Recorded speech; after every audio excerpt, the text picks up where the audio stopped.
सुबह से कुछ नहीं खाया। बस बेटा, तुम्हारे पिताजी आने ही वाले हैं। माई, कुछ खाने को दे दो। घर पे मेरी बीवी और बच्चे भूखे हैं। काका, कुछ भिक्षा दे दो। भगवान तुम्हारा भला करेगा। आज तो थोड़ा ही भोजन मिला है, अब मुझे घर जाना चाहिए।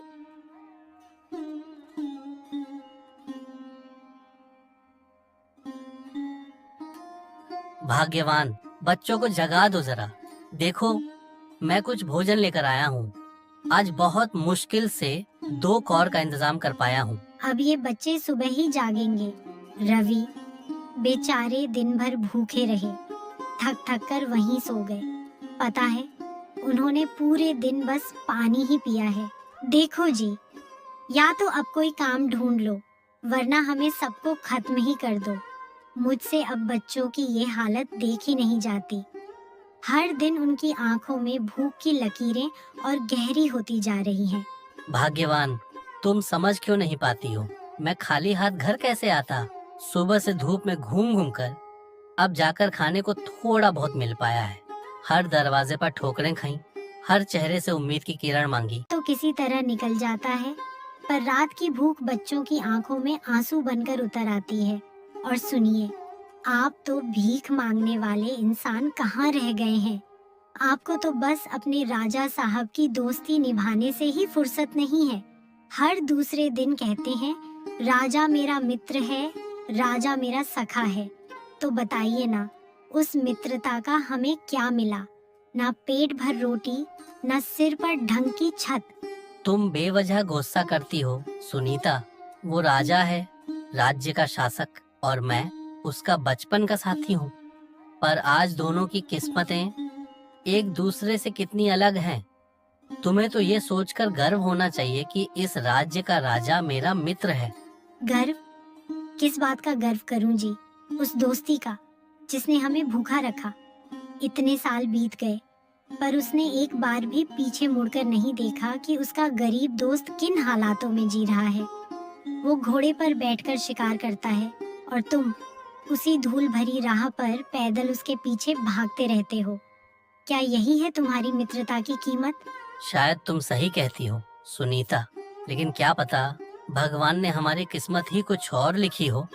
मैं बस इतना जानता हूँ, एक दिन ये भूख, ये गरीबी सब खत्म होगी, और तब तुम्हारी आंखों में फिर से वही चमक लौटेगी जो कभी मेरे सपनों की वजह हुआ करती थी।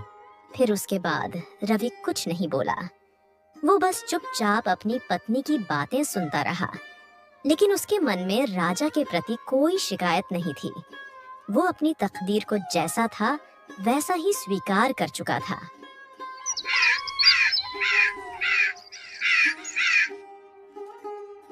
रवि, चलो मेरे दोस्त, आज का दिन बहुत सुहावना है।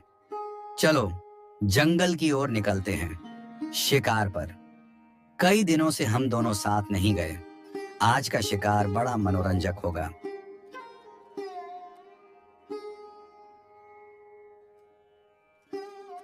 मुझे क्षमा करें महाराज, आज मैं आपके साथ नहीं जा पाऊंगा। क्या कहा तुमने रवि? तुमने मना किया? ऐसी कार्टून स्टोरीज देखने के लिए हमारा चैनल सब्सक्राइब करना मत भूलना। साथ मैं एक पिता भी हूँ, एक पति भी हूँ। दिन भर आपके साथ जंगलों में घूमता हूँ, तीरों और बंदूकों के पीछे भागता हूँ, कभी सूरज की तपिश में, कभी बारिश की बूंदों में। लेकिन जब शाम ढलती है तो मैं खाली हाथ लौट आता हूँ। मुझे फिर अपने घर जाकर भीख मांगनी पड़ती है ताकि मेरे बच्चे भूखे न सोएं।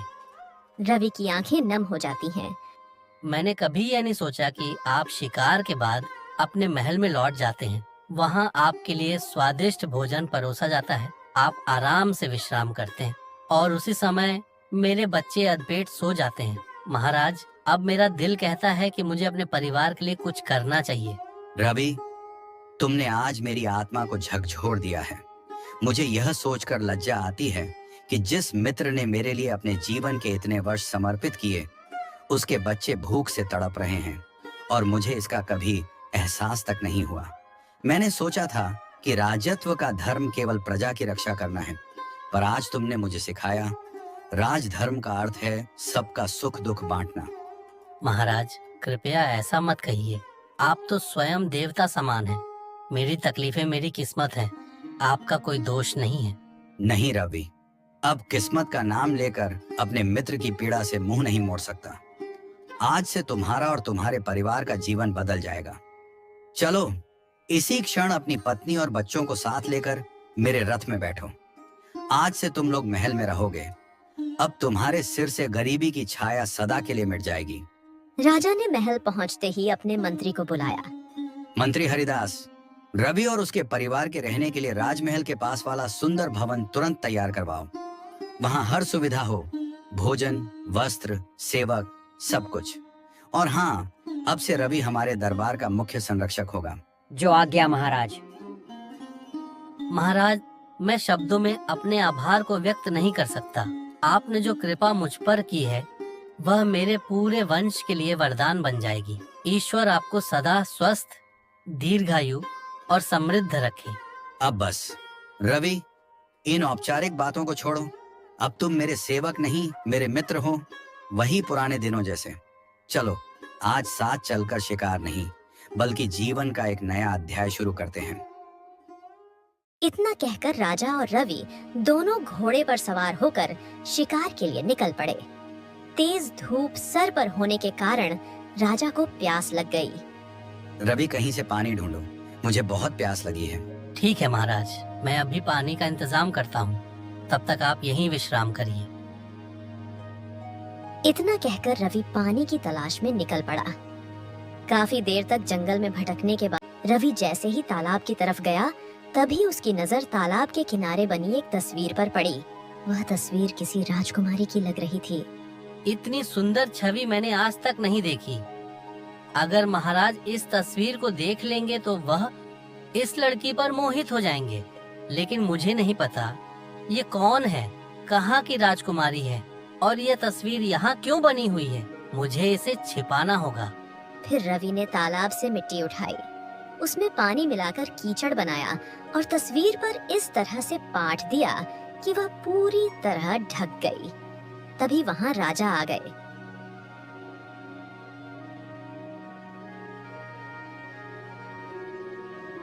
महाराज, आपने यहाँ आने का कष्ट क्यों किया? बस हमें बहुत जोरों से प्यास लगी थी, हमसे रहा नहीं गया। इतना कहकर राजा पानी पीने लगते हैं। तभी राजा की नजर तालाब के किनारे पड़े एक पत्थर पर चली जाती है, जिस पर गीली मिट्टी लिपटी हुई थी।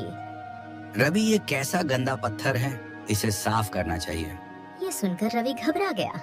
महाराज, इसे ऐसे ही रहने दीजिए, इसे साफ क्यों ही करना है? इतने सुंदर तालाब के किनारे ऐसा गंदा पत्थर हमें अच्छा नहीं लग रहा। इतना कहकर राजा ने अपनी हथेली में पानी भरा और पत्थर की ओर फेंकने लगे। थोड़ी ही देर में मिट्टी पूरी तरह हट गई और जो दृश्य सामने आया उसे देखकर राजा स्तंभ रह गया। ऐसा रूप, ऐसा सौंदर्य मैंने अपने जीवन में पहले कभी नहीं देखा। रवि, यह लड़की तो बेहद सुंदर है। मैं इसे हासिल किए बिना वापस अपने राज्य नहीं आऊंगा। जिसका डर था वही हुआ। अब महाराज इस तस्वीर के मुंह में फंस गए। महाराज, मुझे बहुत भूख लगी है और हम दूसरे राज्य की सीमा में आ चुके हैं। मैं भोजन की व्यवस्था करके शाम तक आपके पास लौट आऊंगा। आप यहीं आराम करें। हाँ हाँ रवि, तुम जाओ, मैं तुम्हारी यहीं प्रतीक्षा करूंगा। इसके बाद रवि भोजन की तलाश में पास के राज्य में। जब राजा ने गौर किया तो पाया कि पानी में अजीब लहरें उठ रही थीं। राजा चौंक गया। तभी तालाब से एक भयानक राक्षस बाहर निकल आया, जो दिखने में बहुत ही डरावना था। कौन हो तुम और तुम्हारी यहाँ आने की हिम्मत कैसे हुई? अगर तुम्हें अपनी जान प्यारी है तो यहाँ से चले जाओ। जब तक मेरा दोस्त नहीं आ जाता मैं यहाँ से कहीं नहीं जाऊंगा। राक्षस को राजा की बातों पर गुस्सा आ गया। तभी राक्षस ने राजा को पकड़ लिया। राजा ने एकदम से अपनी तलवार निकाली और राक्षस पर हमला कर दिया। हमला करते ही राक्षस नीचे गिर गया। तभी राजा ने राक्षस के शरीर के बीच से 2 टुकड़े कर दिए और राक्षस वहीं मर गया।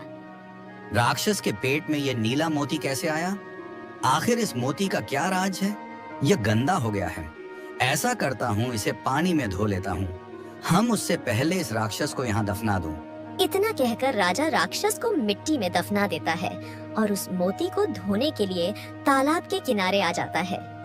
राजा जैसे ही मोती को पानी में डालता है, तभी पानी अचानक से इधर उधर हटने लगता है। इस तालाब में कुछ तो रहस्य है और यह रहस्य मुझे सुलझाना ही होगा। देखना चाहिए कि यह सीढ़ियां कहाँ जाती हैं और इनका क्या भेद है। राजा धीरे धीरे सीढ़ियां उतरने लगा। जैसे जैसे वह नीचे बढ़ता गया, उसे एहसास हुआ कि पानी केवल मोती के प्रभाव से हट रहा है। करीब 50 सीढ़ियां उतरने के बाद उसकी नजर पानी के अंदर बने हुए महल पर पड़ी। महल बेहद भव्य था और फर्श पर कीमती पत्थर जड़े हुए थे। राजा यह देखकर हैरान रह गया। वो आगे बढ़ा। जब राजा अगले कक्ष में पहुंचा, उसने देखा कि कमरे के बीचों बीच एक सुनहरा पलंग रखा था और उस पर एक सुंदर युवती लेटी हुई थी। राजा का हृदय तेजी से धड़कने लगा। यह वही लड़की थी जिसकी तस्वीर उसने तालाब के किनारे वाले पत्थर पर देखी थी। राजा उसे देखता ही रह गया। राजा को देखते ही उस लड़की की आंखों से आंसू बहने लगे।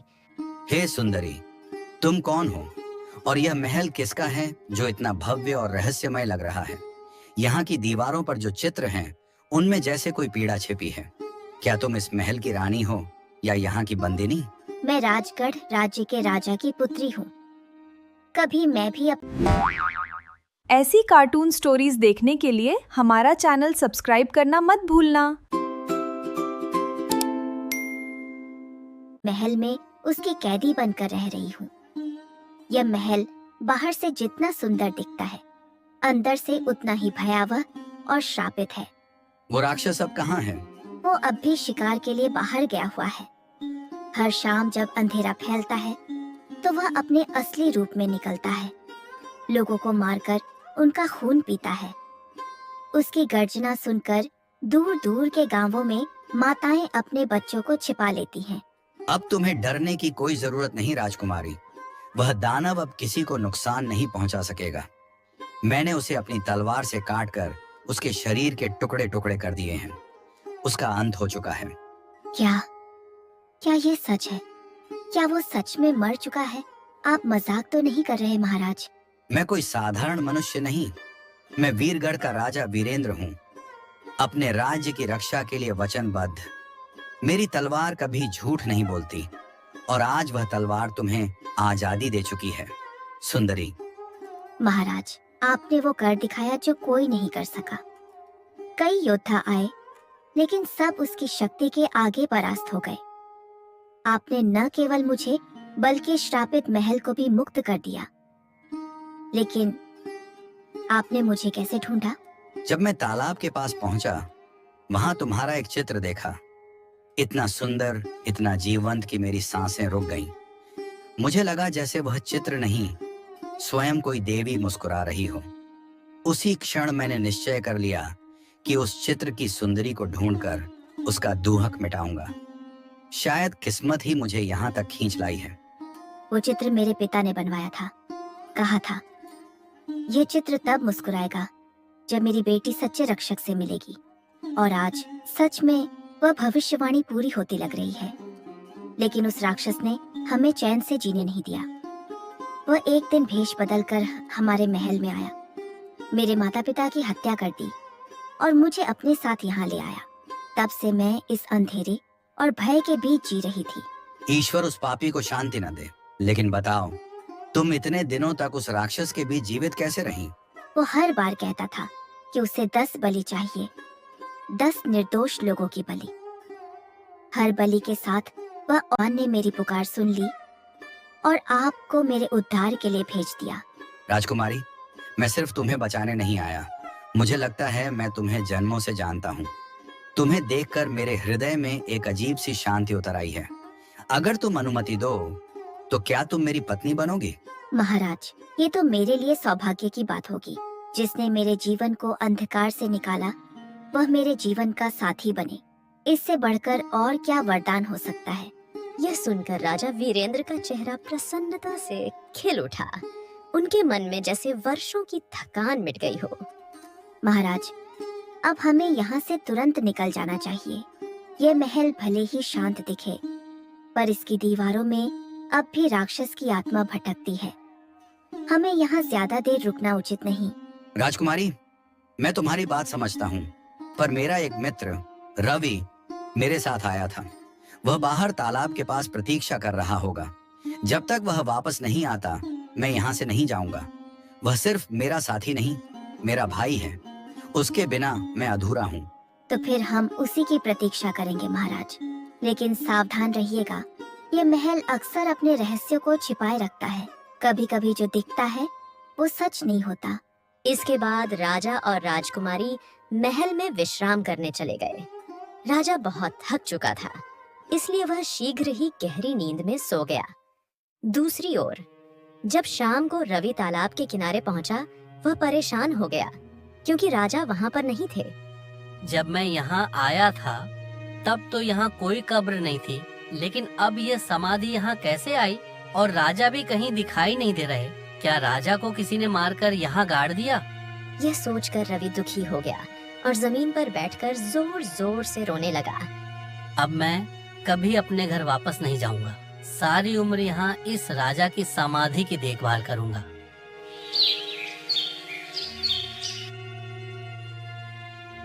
भूख लग गई है, पास के राज्य में जाकर कुछ भिक्षा मांग कर लाता हूँ। इतना कहकर रवि वहां से चला गया। दूसरी ओर राजा और राजकुमारी की भी आंख खुल गई। राजकुमारी, मैं तालाब के बाहर जाकर आता हूँ। रवि रात भर तालाब के किनारे बैठकर मेरी प्रतीक्षा कर रहा होगा। ठीक है महाराज। आप क्या हुआ महाराज? आप कुछ परेशान लग रहे हैं। रवि मुझे कहीं दिखाई नहीं दिया। हमें लगता है रवि अपने घर लौट गया होगा। नहीं, रवि हमारे बिना घर नहीं जा सकता। जब तक रवि नहीं आ जाता, हम राजमहल नहीं जाएंगे।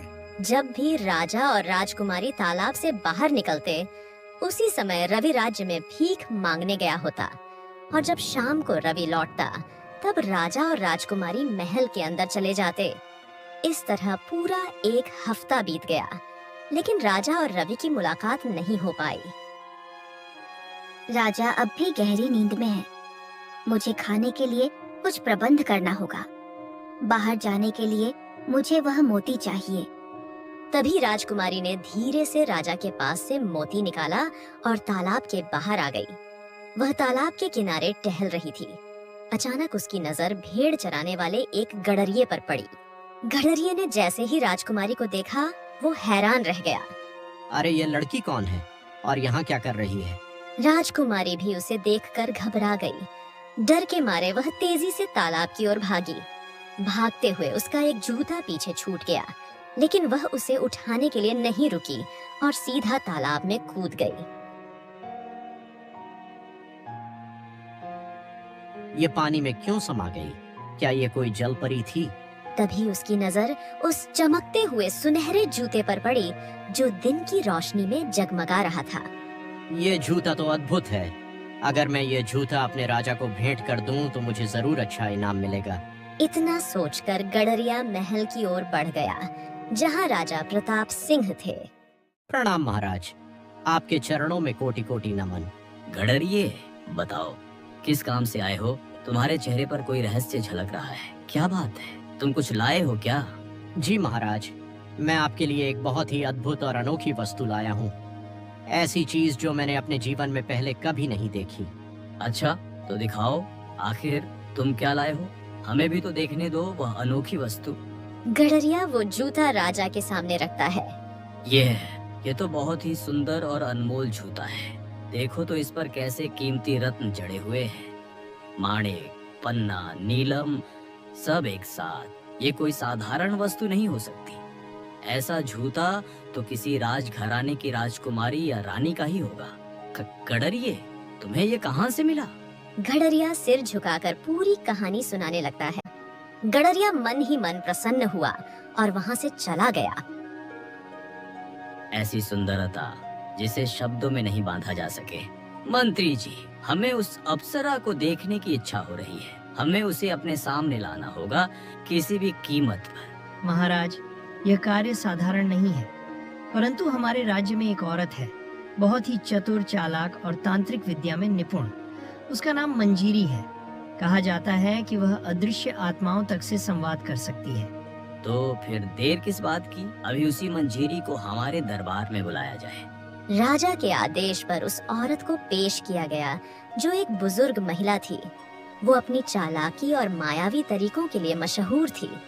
राजा ने उसको सारी घटना विस्तार से बताई और बोले, क्या तुम ही मंजीरी हो? जी महाराज, वही हूँ। कहिए, किस रहस्य को सुलझाना है? कौन सी आत्मा ने आपके मन को विचलित कर दिया है? मंजीरी, हमें तुम्हारी सहायता चाहिए। एक रहस्यमयी तालाब है जहाँ से एक अप्सरा प्रकट हुई थी। हम उसे अपने सामने देखना चाहते हैं। कहते हैं वह इंसान नहीं, किसी अन्य लोक की प्राणी है। महाराज, यह कार्य आसान नहीं है। ऐसी आत्माएं अपने लोक की सीमाओं से बाहर नहीं आती। उन्हें बुलाने के लिए बलिदान, मंत्र और गुप्त साधना की आवश्यकता होती है। एक छोटी सी भूल जान भी ले सकती है। जो भी करना पड़े करो। मंजीरी, अगर तुम सफल हुई तो सोने चांदी हीरे मोती से तुम्हारा जीवन भर जाएगा, पर यदि असफल रही तो तुम्हारी मृत्यु निश्चित समझो। महाराज, मृत्यु तो हर किसी की निश्चित है, पर अवसर बार बार नहीं मिलता। मुझे मंजूर है, परंतु इस साधना के लिए मुझे उस गडरिये और कुछ सिपाहियों की आवश्यकता होगी। कल प्रातः सूर्य उदय से पहले हम उस तालाब की ओर प्रस्थान करेंगे। अगले दिन मंजरी 2 सैनिक और गडरिये के साथ जंगल की ओर निकल पड़ी। थोड़ी दूर चलने के बाद वो उस रहस्यमय तालाब तक पहुंच गए। मंजरी ने देखा कि ऐसी कार्टून स्टोरीज देखने के लिए हमारा चैनल सब्सक्राइब करना मत भूलना। दिया। अब वो अकेली थी। मंजरी समाधि के पास बैठ गई। उसने अपने हाथ में एक मोटी माला पकड़ ली और धीरे धीरे उसके दाने फिराने लगी। शाम को जब राजा और राजकुमारी तालाब से बाहर निकले, तब उनकी नजर एक बुजुर्ग स्त्री पर पड़ी जो समाधि के पास बैठी हुई थी। वो आंखें बंद करके तपस्या में लीन थी और माला फिरा रही थी और धीरे धीरे कुछ बुदबुदा रही थी। यह कौन हो सकती है? जंगल के बीचों बीच इस समाधि के पास ये क्या कर रही है? चलिए महाराज, उनसे पूछते हैं। माता जी प्रणाम। आप कौन हैं? इस घने जंगल में, इस एकांत में आप अकेली क्या कर रही हैं? बेटा, अब मेरा इस संसार में कोई नहीं बचा। मेरे पति तो बहुत पहले चल बसे और मेरा एकलौता बेटा भी युद्ध में मारा गया। जब सब छिन गया तो लगा अब जीवन का कोई अर्थ नहीं रहा। तभी मैंने ठान लिया कि अपना शेष जीवन ईश्वर की भक्ति में बिताऊंगी। इसलिए इस जंगल में आकर बस गई हूँ। पर माता जी, आप इस समाधि के पास ही क्यों बैठी हैं? नहीं बेटा, जब मैं पहली बार इस जंगल में आई थी तभी मेरी नजर इस समाधि पर पड़ी थी। मुझे नहीं पता यह किसकी है, परंतु इसे देखते ही मन में अजीब शांति उतर आई। ऐसा लगा मानो यह किसी पवित्र आत्मा की स्मृति हो। तभी से मैं यहीं बैठकर ध्यान करती हूँ, इस आत्मा की मुक्ति और अपने मन की शांति के लिए। पर बेटा, तुम दोनों इस तालाब के पास क्यों आए हो? माता जी, ये साधारण तालाब नहीं है। इसके नीचे एक विशाल और अद्भुत महल है, हमारा निवास। उसके भीतर प्रकाश, बाग बगीचे और जीवंतता सब कुछ है। हम वहीं रहते हैं जहाँ पानी की सतह के नीचे एक और दुनिया बसती है। सच में बेटा? क्या जल के नीचे भी जीवन संभव है? ईश्वर की लीला अपरंपार है। मैं तो सोच भी नहीं सकती थी। यदि तुम मुझे अपने साथ रख लो तो शायद मुझे भी कुछ सहारा मिल जाएगा। मैं तुम्हारे लिए भोजन बना दूंगी, कपड़े धो दूंगी। बस बदले में 2 वक्त का भोजन और एक कोना दे देना, जहाँ मैं अपने बुढ़ापे के दिन शांति से काट सकूं। महाराज, यह तो बहुत पुण्य का कार्य होगा। एक बुजुर्ग असहाय स्त्री को सहारा देना, ये ईश्वर की ही सेवा है। वैसे भी हमें एक विश्वसनीय दासी की आवश्यकता थी। आपकी सेवा हमें आनंद देगी और आपकी उपस्थिति हमारे महल को आशीर्वाद। बेटा, तुम दोनों का हृदय सचमुच रत्नों से भी अधिक पवित्र है। ईश्वर तुम्हें सदा सुखी रखे।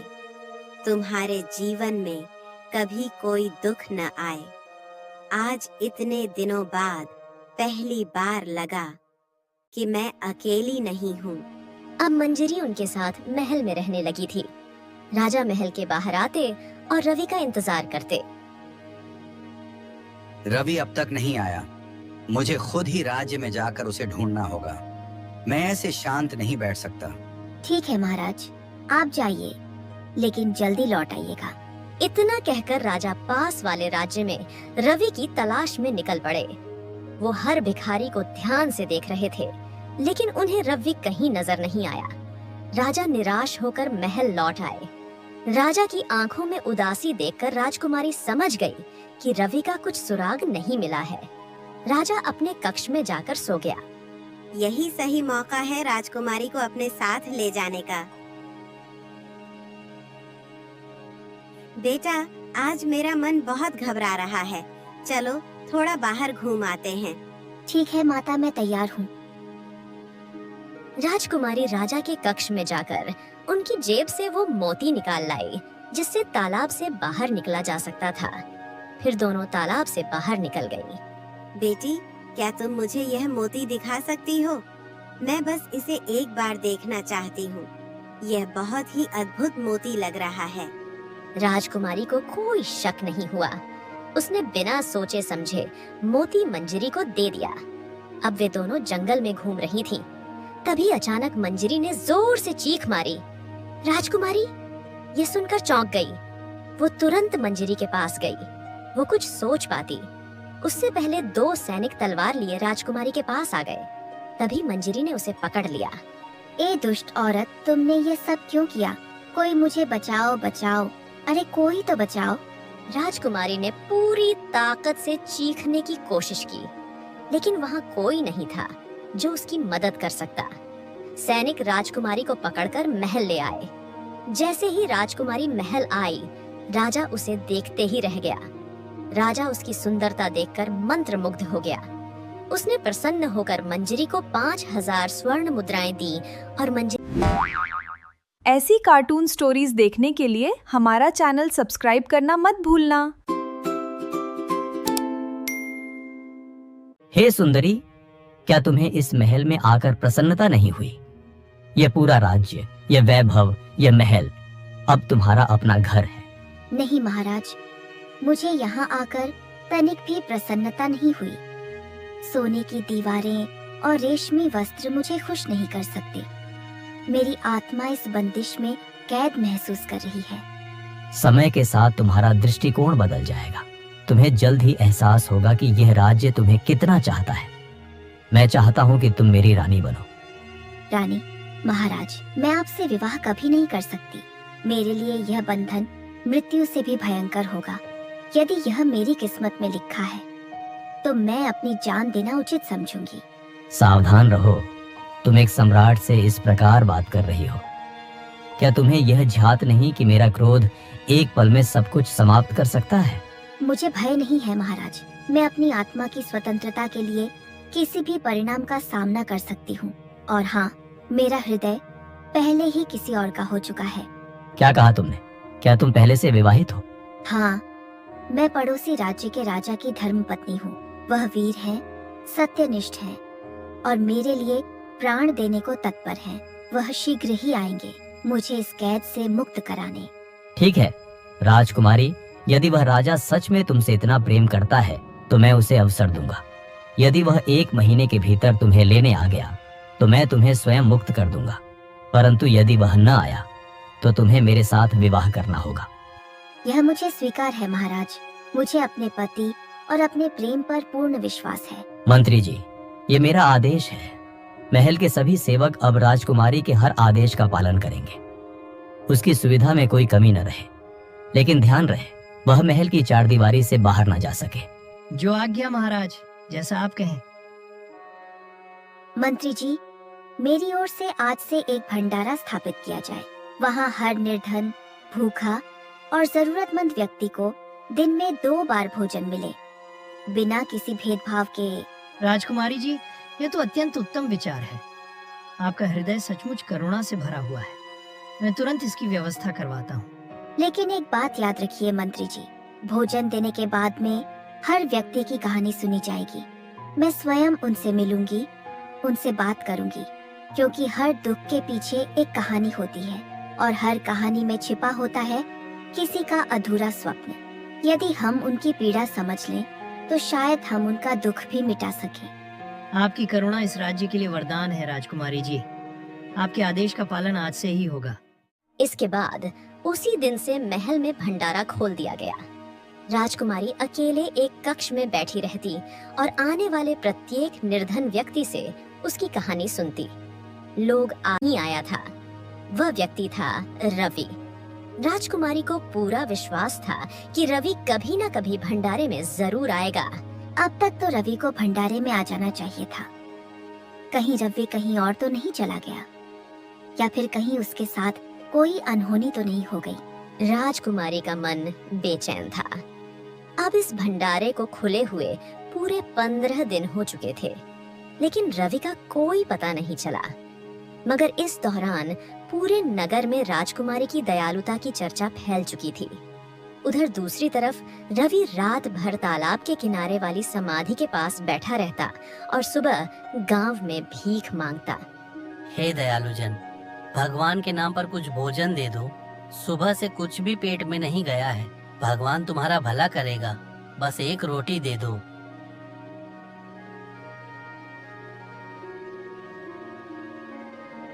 अरे ओ भाई, तुम तो हर रोज यही रट लगाते हो, घर घर घूमते रहते हो। भगवान के नाम पर भोजन दो, भोजन दो। कभी कुछ और करने की भी सोचो। उधर महल में रोज भंडारा लगता है, सुना नहीं तुमने? वहाँ की राजकुमारी बहुत ही दयालु है। हर निर्धन, हर भूखे को अपने हाथों से भोजन कराती है। वह कहती है, मेरे द्वार से कोई खाली पेट न जाए। अगर सच में भूखे हो तो वहीं चले जाओ। वहाँ न केवल पेट भरेगा बल्कि आत्मा को भी शांति मिलेगी। गांव वाले की बात सुनकर रवि के दिल में हलचल सी मच गई। वह सोच में पड़ गया। कहीं यह वही राजकुमारी तो नहीं जिसकी तस्वीर मैंने उस दिन तालाब किनारे देखी थी? वह तस्वीर जो महाराज के हृदय में अंकित हो गई थी। क्या यह वही है, वही सुंदरी जिसकी आंखों में मैंने करुणा की झलक देखी थी? अगर वही है तो शायद आज मेरा जीवन बदल सकता है। मुझे उसे देखना ही होगा। मुझे जाना होगा उस महल तक, उस राजकुमारी तक।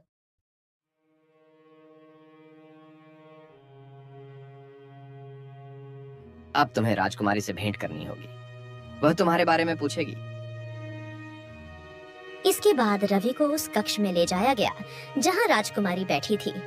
जैसे ही रवि ने राजकुमारी को देखा, उसकी सांसें थम गईं।